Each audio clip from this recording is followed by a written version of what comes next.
Assalamualaikum warahmatullahi wabarakatuh. Sampurasun, wilujeng patepang dina pangajaran basa Sunda. Dina danget ieu hayu urang sasarengan diajar basa Sunda supaya urang bisa ngamumule budaya Sunda. Materi nu kahiji nyaeta ngeunaan pedaran. Tapi sataacan lebet kana materi urang wawanohan heula. Sok sanaos urang kantos wawanohan nalika hidep kelas 10, nanging bilih aya nu hilap ku kituna ku ibu dilampirkeun profil ibu dina slide salajengna. Wasta Denis Erlabayu SPD, tempat tanggal lahir Sukabumi 4 Desember 1883, padumukan di Komplek Perumahan Ujung Berung Regensi, Nagrog Pesijati, Ujung Berung, Bandung. Pendidikan S1 Pendidikan Bahasa Daerah UPI Bandung. Telepon atau napi WA 0857 8732 0852. Najanten pami aya patarosan hidep tiasa ngahubungi kana WA ibu. Email deniserlabayu@gmail.com. Bilih sawaktos-waktos ibu miwarang hidep ngempelkeun tugas kana email nu dianggonna nyaeta email anu ieu. Nah, ieu foto ibu. Nah, sateuacan lebet kana materi oge, hidep kedah baca heula ieu pituduh supados hidep teu bingung nalika hidep tos lebet kana materi. Oke, hiji baca materi ieu di handap kalawan gemet, omat macana kudu tuntas. Saupama aya nu perlu dicatet, ku hidep catet lantaran engke aya kuis anu jawabanana aya dina ieu materi. Nah, janten omatnya kedah dibaca materina dugi ka tuntas. Salajengna baca oge contoh karangan pedaran anu judulna Kampung Kuta Pantrang Nanggap Wayang. Nah, ieu karangan teh ku ibu tos lebetkeun oge dina PowerPoint ieu janten sok sanaos rada panjang wayahna ku hidep kedah dibaca lantaran engke aya patarosan anu aya hubunganana sareng ieu karangan. Nah, cak wilujeng diajar. Karangan pedaran, naon sih karangan pedaran teh? Karangan pedaran teh nyaeta mangrupa karangan atau wacana anu eusina ngajentrekeun hiji objek, kumaha prosesna, tujuanana, jeung gunana. Nah, jadi misalkan hidep bade ngabahas tentang hiji objek, nu dibahasna teh naon prosesna, naon tujuanana, jeung gunana. Eta nu disebat karangan pedaran. Dina basa Indonesia mah karangan pedaran teh sok disebut oge karangan eksposisi. Salajengna aya babagian karangan pedaran. Nu kahiji aya bubuka.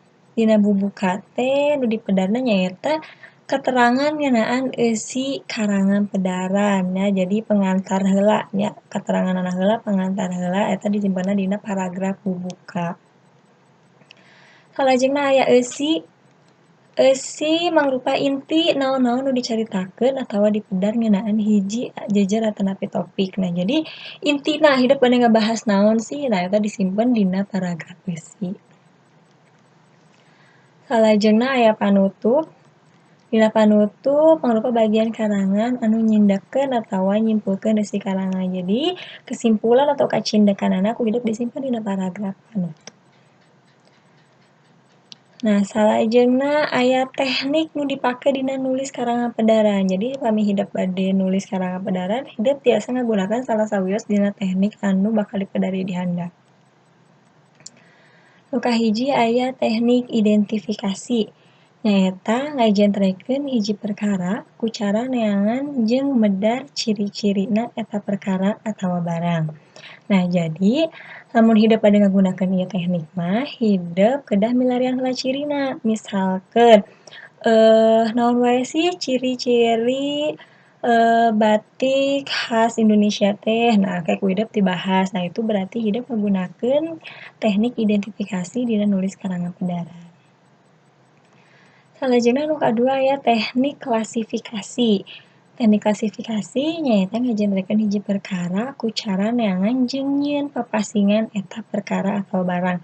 Jadi diklasifikasikeun, dikelompokeun. Misalkeun ye, hideuk bade ngabahas ngeunaan basa Sunda. Basa Sunda teh ku hideuk dibagi-bagi, aya nu lebet kana kelompok basa Sunda Lulugu, aya nu lebet kana kelompok basa Sunda wewengkon misalkan sapertos kitu ya. Jadi dikelompok-kelompokkeun. Salajengna aya teknik definisi. Teknik definisi teh nyaeta ngagenrekeun hiji perkara ku cara neangan jeung mere wangunan kana eta perkara atawa barang. Nah, jadi teknik definisi mah masihan definisi. Hideuk pami bade ngagunakeun teknik ieu, berarti hideuk kedah milarian heula teras masihan pengertian atanapi definisi kana perkara atanapi barang anu bade dibahas ku hideuk. Nah, salajengna aya teknik ilustrasi nyaeta ngagenrekeun hiji perkara ku cara neangan jeung mere gambaran kana eta perkara atawa barang. Misalkeun, hideuk bade ngabahas ngeunaan Kampung Naga. Nah, ku hideuk teh digambarkeun. Misalkeun Kampung Naga teh bentuk bangunanna sapertos kumaha, di bumina sapertos kumaha, hateup bumina sapertos kumaha. Nah, dugi ka nu maca teh pami maca karangan hideuk teh tiasa kagambar, tiasa kabayang kumaha kaayaan di Kampung Naga, sapertos kitu. Salajengna atau nu terakhir aya teknik proses, nyaeta ngagenrekeun hiji perkara ku cara neangan jeung mere gambaran proses nyieunna eta barang. Nah, jadi hideuk misalkan hideuk bade ngabahas ngeunaan kadaharan khas Bandung, peuyeum Bandung misalkan. Kumaha carana ngadamel peuyeum Bandung? Tah kudu pilarian heula, pas ge kudu digambarkeun proses ngadamelna kumaha. Misalkeun mimitina sampeuna diposekan heula, terus bersihan, terus diragian dugi ka janten peuyeum. Sapertos kitu tah. Janten aya 5 teknik anu digunakeun dina nulis karangan pedaran. Kahiji aya teknik identifikasi, aya teknik nu kadua teknik klasifikasi, katilu teknik definisi, kaopat teknik ilustrasi, jeung nu kalima teknik proses. Nah, di dieu salajengna aya contoh karangan pedaran ngeunaan Kampung Kuta Pantrang Nanggap Wayang. Nah, di dieu dicaritakeun kunaon di Kampung Kuta Pantrang Nanggap Wayang. Mangga tiasa diaos ku hideuk. Kampung Kuta Pantrang Nanggap Wayang. Kusababarato panganten awewe diiwat ku dalang wayang, atuh ti harita karuhun Kampung Kuta ragrag ucap cadu di lembur nanggap wayang. Kampung Kuta sacara administratif kaasup ka Desa Pasir Angin, Kecamatan Tambaksari, Kabupaten Ciamis. Lemburna teu pati lega, kitu deui jumlah pendudukna. Kahirupan wargana tina tatanen jeung nyadap kaum nu ngatur kahirupan warga keur kepentingan pamarentahan diatur ku RT, RW, jeung kapala dusun. Sedengkeun urusan adat dipupuhuan ku kuncen jeung kepala adat. Sanajan Kampung Kuta teu pati anggang jeung lembur sejenna nu aya di wewengkon Desa Pasir Angin, tapi boh wangunan imah atawa tradisi kahirupan masyarakatna nenggang tinulian. Nurutkeun pupuhu adat Kampung Kuta, tarekah urang Kuta kudu anut kana tatali karuhun saperti ngadegkeun imah, tetanggapan, asup ka leuweung tutupan jeung ngurupkeun mayit. Nah, di dieu dibahasnya kumaha wangunan imahna, kumaha tetanggapanana, leuweung tutupan, ngurupkeun mayit, dugi ka ngaruat lembur. Nah, supaya pami aya nu teu jelas, hideuk tiasa langsung milari dina sumberna nyaeta tina http://sundanet.com artikel konten _265 karya Nana Munajat.